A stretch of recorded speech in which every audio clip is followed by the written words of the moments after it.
I always knew I wanted to be a business person, from a young kid. The business was started 40 years ago. We family-owned, family-run. What we do is corporate signage, and then we also do architectural cladding, which is mostly used in the motor industry. My dad was running the company at the time, and I sat and had a chat with him and said, what is the growth opportunity in the company?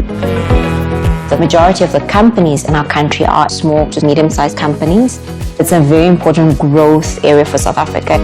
If you look at our National Development Plan, we're aiming for about 90% of employment to come from SMEs by 2030.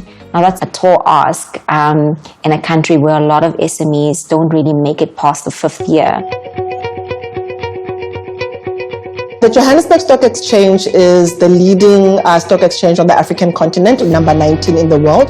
What we do is offering listing services to companies looking to raise capital in the market. But we also see our role as much more than just a place of capital raising.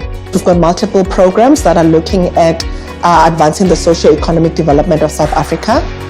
What we've done and zoomed in on is saying, okay, how do we tangibly support the accelerated growth of medium-sized companies to large enterprises? And we came up with the JSE Enterprise Acceleration Program. This company called Endeavour, which helps companies scale up and grow, introduced us to the JSE. And that's when we first sort of got involved in the JSE Acceleration Program. And this was a major opportunity for us. This program is not like any other program. It's not incubation. It's not just development. We analyze each company. We provide real in-depth expertise and support. We partner them with the right kind of coaches and mentors. And we also provide masterclasses. We're a manufacturing company. We build stuff. So we never ever looked at setting ourselves up as an e-commerce platform. It was extremely exciting when engaging the mentor there, discussing how simple it is and how I could take the business into the digital era as such. We also help with market access and the relevant networks that they need, right, to scale, because that's the important thing, is for them to grow. We've had companies on the acceleration program that have grown in the US market, in the UK market, in Australia, and companies that have accelerated their growth in other countries in Africa. What came out of that was us setting up a digital transformation roadmap for us to set up what we call vanilla products. So these are off-the-shelf items, and this specifically would be geared at the African market, where, to give you an example, you could actually take a photograph of your service station, upload it onto our e-commerce platform, and you'd be able to dress your site up by choosing from a library of standard items, and you could then see exactly what your site would look like, with the upgrade. We're offering a real opportunity to look at your business and find mechanisms to help grow your business. I'd advise any medium-sized business that's set for growth to enter this program. It makes you think, I sat there going through this and it's like light bulbs going off in my head. My name is Muzi Kupeka. I'm the CEO of JMCI Group. We are a company that's involved in the waste recycling sector. The solution that we have has got to do with recycling plant, commonly known as a material recovery facility. It's a fantastic idea because it's designed to prevent waste going into landfill. It comes straight into the plant, whereby we can create employment for people to do the manual sorting, such that we get these high quality recyclables that the industry is waiting for. We had gone almost the entire year with a potential investor, only to discover at the end that actually they didn't have finance. Raising capital, especially in an unlisted environment, can be quite burdensome. Understanding who to go to, which investor has what mandate. JSE Private Placements is a brand new platform that we have launched. And what it does is it allows unlisted companies to raise capital through the platform by introducing them to pre-qualified investors. We really needed that vetting of potential funders and investors. Number one. Number two, also giving us a credible platform with a very powerful brand for us to pitch our project onto. Because also the other challenge you have is how do you make sure that as many investors as possible get to know of your project? By helping companies get in touch with the right investors, we make all of that a lot more efficient, and then also get the right information to those investors so that the whole process becomes a lot more efficient. Through this JPP platform, I was quite satisfied that many investors would at least get to know about my project for them to evaluate if that's something that they want to get involved in. We already have a vast amount of investors on the platform. We have some of the largest financial services groups in the country, asset managers, insurance companies, banks, all on the platform looking for deals. There's one or two prospects already. One of them, we've even signed the NDA, non-disclosure agreement, which is very exciting. So yeah, I'm very happy with the progress so far, but it's that possibility that it presents to us that is very exciting. Yeah. I think one of the challenges that South Africa has as a country is around financial inclusion. We've got a huge income gap or wealth gap in the country. I do see SMEs as one of the challenges we need to tackle if we want to see employment rise in this country. I do think that South Africans generally are not fully au fait with the workings of the capital markets and how they can actually invest in shares. Our financial literacy program has multiple goals. I think the starting point is to just build the basics. The investment challenge is a competition that the JSE created some 48 years ago, where we help educate the youth in the country about investing on the stock market and the role that the stock market plays in the economy. I didn't know anything about the JSE before we started the challenge. At first I was like a bit skeptical about the whole thing. Our aim is to have an all-inclusive game. So what we do is we try and break the economic barriers that exist between the schools that have and the schools that doesn't have. And in some instances, we will make available mentors to that school to coach the school during the 6-month period for them to fully understand how the investment challenge works. When people usually hear the word economics, trading, it created a lot of challenge to say that we don't know the markets, we don't know how to analyze the market, commodities, but the brave few came and said, no, we are willing to learn. I went and researched a bit about JSE, and I found out that it was all about stock exchange. And then I was like, okay, it's fine, I can do that. I'll be the one who will be coaching and showing them the way. But after that, they will be stopping me, saying, no, sir, can we please settle this? I said, no, man, sell this, you've heard the news. The manner in which we've created the game is we've given the students a virtual R1,000,000 so they can trade in any listed company that's available on the JSE. And whichever team grows the R1,000,000 to the highest amount can win up to 25,000 Rand in cash, plus an all expenses paid trip to an international stock exchange. Even now on my phone, I have an app where I can trade. That's the things I've been learning JSE challenge.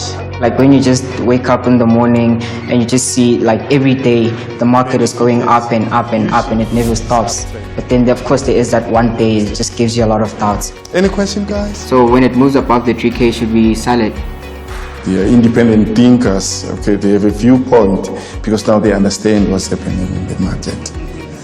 It's open to all high school learners, all university students, and we recently launched a virtual trading game that's for the general public.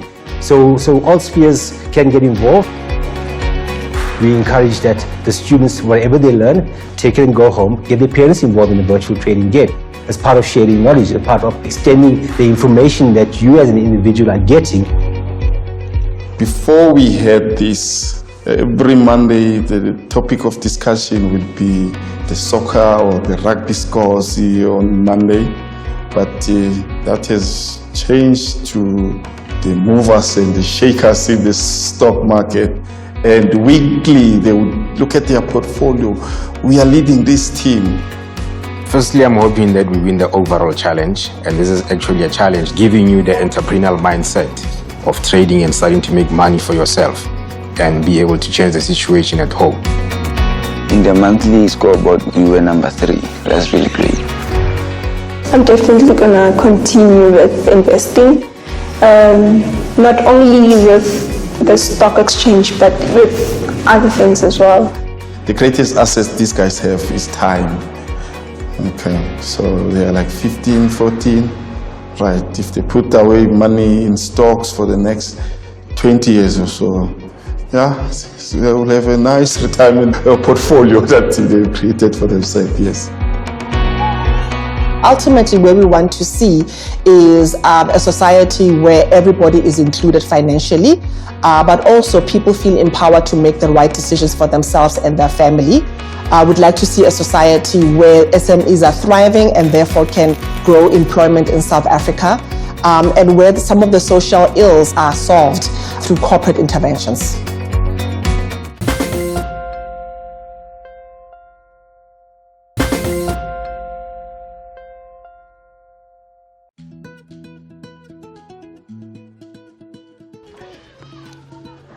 Umlazi is a very vibrant place. People of Umlazi are very warm and welcoming, but we have many challenges like crime in our community, there is killing of people, and our schools are very under-resourced. I've had a very tough upbringing, so I always motivate myself and tell myself that I deserve better in life. I deserve better things coming my way. I go at Zwelibanzi High School, and I'm the head boy, by the way. My favorite subjects are maths and physical sciences. Even though we are under-resourced, but our teacher commits themselves in the work they do. So they care a lot about us. Tell me, so what is angle A? Meet the circumference. Umlazi is a township, a big one of course, but with a lot of squatter camps.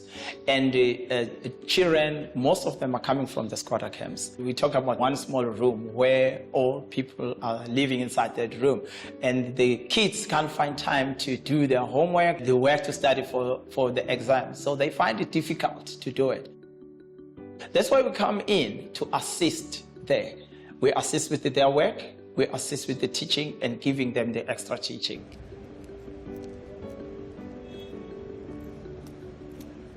The Engine Maths and Science School is for extra classes that are given to the high school children from grade 10 to grade 12, that they can get to be given this special attention from the educators who are very well selected. But the circle is 90 degrees.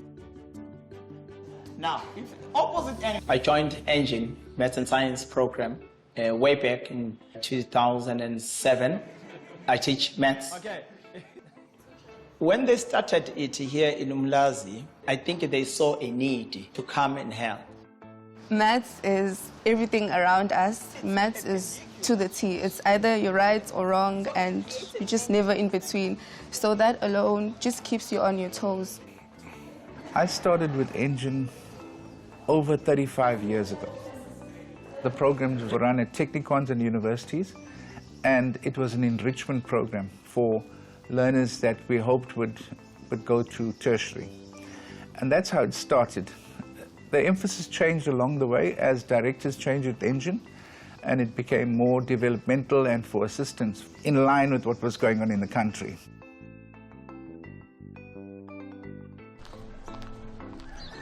I'm the principal of Hillview. It borders the township of Kwamashu. It's definitely a poor environment, is high unemployment, and our learners really battle against all odds to get their education done. The young people, they just sit on the streets, they think the drug way is the way of life. I'm very strong-minded. I don't let what's going on around me affect my ability to do stuff. After high school, I want to study medicine and become a cardiothoracic surgeon. I want to deal with the heart and lung area. I want to be operating on that. I think maybe it will bring me closure as to how my mom died because she had cardiac arrest. We source the learners, we find them through principals, through the Department of Education. We find learners that have the potential They come, many of them, from communities where it just looks very bleak for them. And when they come to the engine class and are taught and receive awards, etc., and are recognized, their focus changes completely. And we get outstanding learners.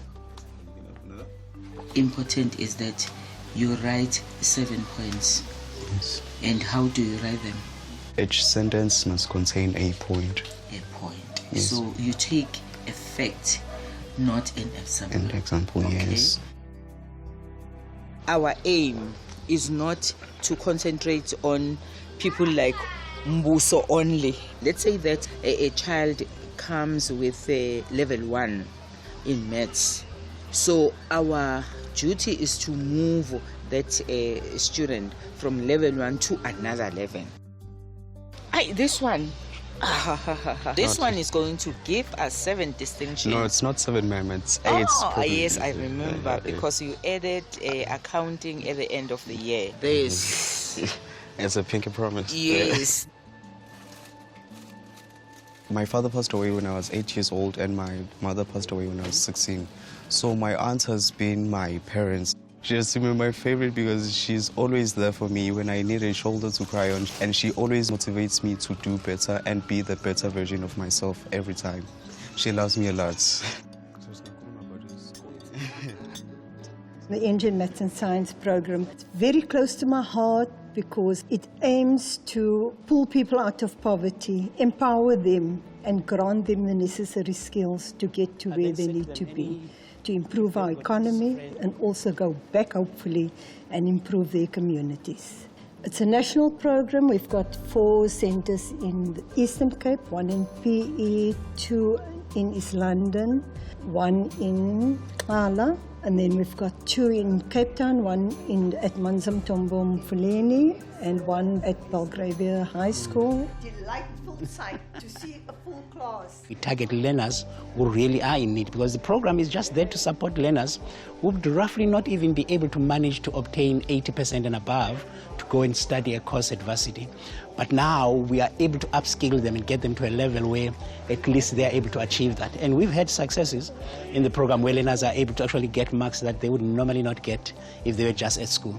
We are quite specific about what kind of learner we need here. There's no way we can just get learners from schools that are already having the resources and the teachers who are maths and science teachers. So it's actually quite an impact program, and that's why really our passion is just to make sure that we get that support to learners that they really need to get them where they would not be. We also have made conscious interventions to say that we cannot stop after grade 12. We then need to offer them bursaries for them to further their studies. Universities, technicons, and also in TVET college. I personally got a bursary from Engine back in 2000, and it made a huge intervention in my life because where I come from, my family couldn't afford to take me to the university. And I'm very proud that Engine has taken care of me from back then. We are consciously making sure that females are also getting involved. The industry is not full of ladies, especially in oil and gas. A man said to me, this is not for little girls. And that's one of the reasons I chose engineering. Because I was told I can't. I said, I'll show you, I will. So Island View will change. In this facility, the remainder of the refinery, once Repurpose makes a decision whether they want to recommission some of the units. If they don't recommission anything, Omenes will switch over as well. I remember the time I saw an ad in the paper. I was in university, and they were offering sponsorships. I was like, oh, why not? Let me just try. And I applied, and I got it. They sponsored my chemical engineering studies. And then from university, I came to Engine as an engineer. And about 3 years ago, I was asked to join the HSEQ fraternity. So that's what I'm doing right now. So HSEQ is health, safety, environment, and quality at the moment. My job is to make sure everybody works safely. You need to show those youngsters doing maths and science the potential careers that they can follow. Yes, you still need doctors. You need civil engineers to build your infrastructure. You need scientists to work on these solar panel farms because you want alternative energy. Us as a country, as South Africa, we've got a lot to make sure that those children are having a great future. The best interventions that we can do is through giving them quality education. A huge intervention in improving the lives of our people out there and making sure that we reduce unemployment.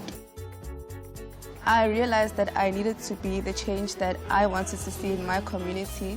So it was a matter of just staying motivated. It was a matter of having to draw motivation from my parents and my teachers. From here at Engine specifically, the Engine program has helped me beyond academics.